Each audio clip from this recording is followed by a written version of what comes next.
Alright, my name's Aaron, this is my presentation on editing. So first of all, the purpose of editing. The purpose of editing is to make a full film, get several clips and put them all together to make a final product. And also it causes different effects on the audience. It will show them emotion from characters by using different shots and putting them together in a certain way. And it will create different atmospheres for the audience to understand what's happening. The history is before editing, didn't really film anything interesting. Just film everyday things like trains passing and people walking the street. It wasn't really interesting. This affected the audience because didn't really want to watch it and didn't want to pay to watch something that they can see in the street themselves. So when editing came into action, they saw films like The Great Train Robbery. The Great Train Robbery was a film where what happens is obviously a train gets robbed, hence the name of the film. Obviously people wanted to watch this because it was more interesting.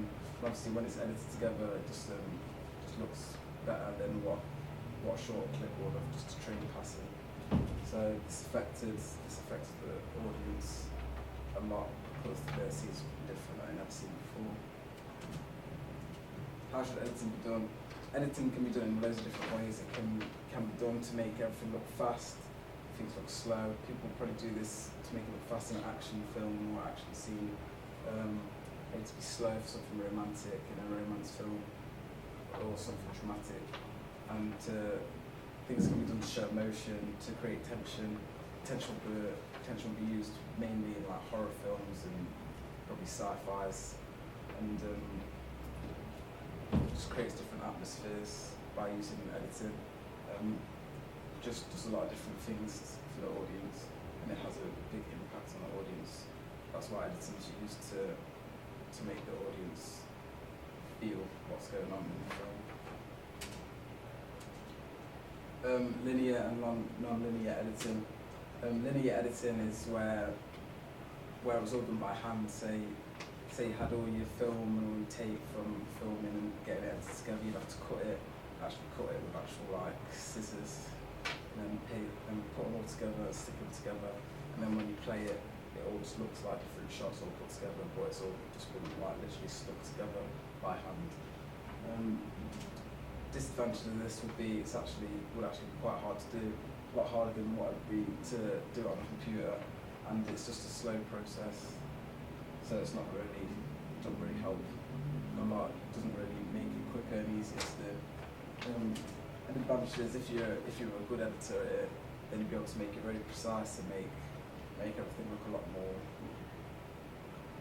detailed than what someone would on a computer, because you know exactly where you want to cut it and you don't have any limits of what the computer tells you to do and where the computer says you can and cannot cut a clip.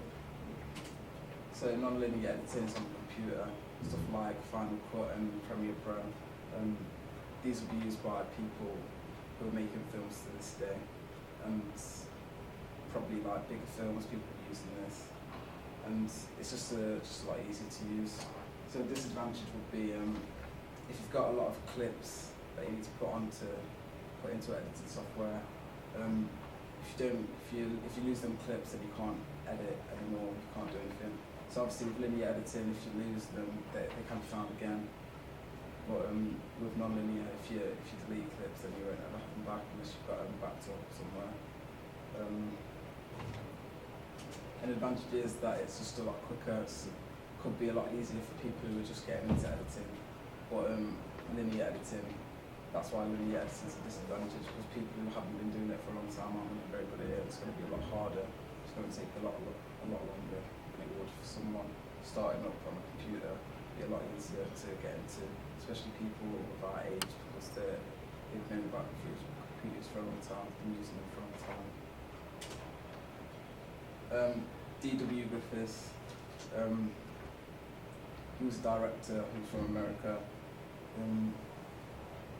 He was known for Birth of a Nation, which is a film that he did. He was the first person to make a film in Hollywood, so that was the impact that he had on people. Well, probably was an inspiration for young filmmakers, because he was the first person to make a Hollywood film, and obviously Hollywood is something that somewhere that a lot of filmmakers want to go to make films, because because they're the sort of places where people make money out of films.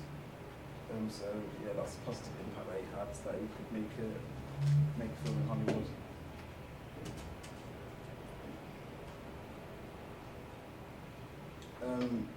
Edwin S. Porter, he started off as someone who was creating his own camera and projector, but he didn't really get very far with it, so he went back to Edson's company in the 1900s, not to make anything like cameras or projectors or anything, but to go back as a producer and a director. He was the first person to use cross-cut editing in films, and he made a film called The Great Train Robbery. Well, this was the first film to have any like proper sort of editing, like different clips and different shots all put together. So really, it was like a big milestone for films. So that's why it had a positive impact on the audience, because he made a film that had different clips in all together, like in different places, different films.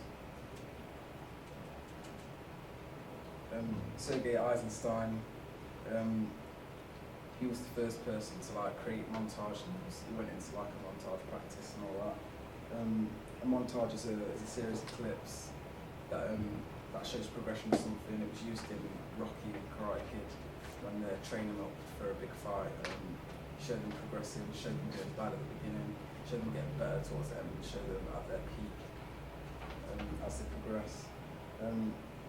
Well, he had a positive impact because people still use it.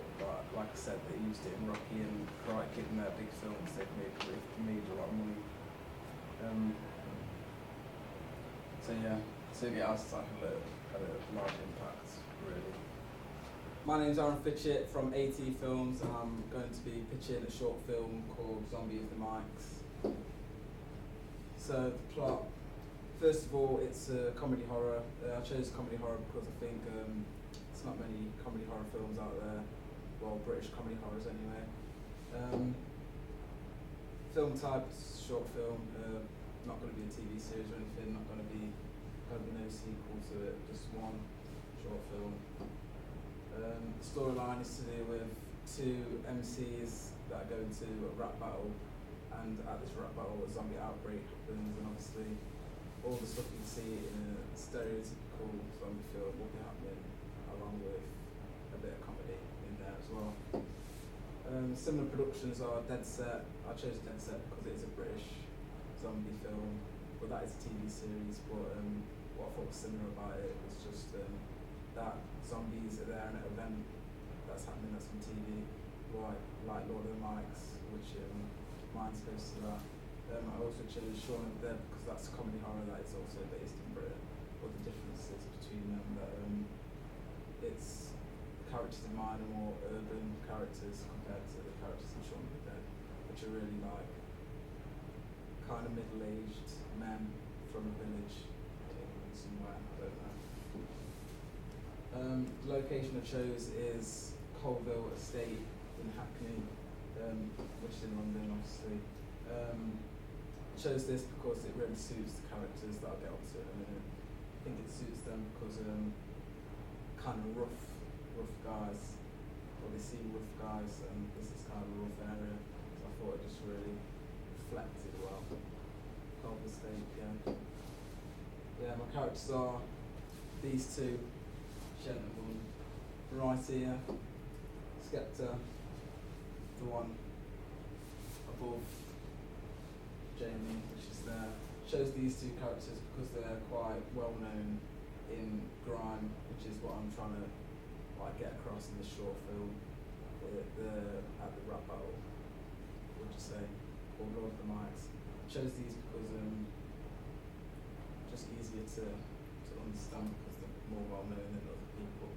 I only chose two main characters as well because these two are brothers, so it's just a bit easier to relate them together than it would be with any other people. A target audience is 18 and above, although I think other people would watch it that are younger than 18, but it's targeted towards 18 and above because they're the people that will be able to watch it. Say if it was to go somewhere like cinemas, which I wouldn't really want it to go don't, because it's a short film, you want to watch more. But say if it's someone on YouTube, you can't put age restrictions on YouTube, so then people will be able to watch it, or other people could watch it if they've got accounts that say they're 18 or they're not. But yeah, shows that, as well as people who like grime, that's the target audience, because obviously with people who are into grime and people who are doing grime music, that is like towards them, because I know who the characters are, you'll be able to relate to it in a way.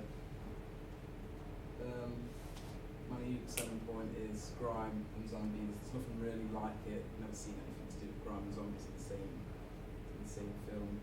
So I chose that because it's unique. I've never seen it before. I think it would work well together. My budget is 50,000. I chose 50,000 because of equipment, makeup, hiring actors, getting from location to location. I think it's just a good amount of money. It's not too high budget than what other films could be, zombies in. So I think 50,000 is a good range. Obviously for actors, makeup artists, locations, travel.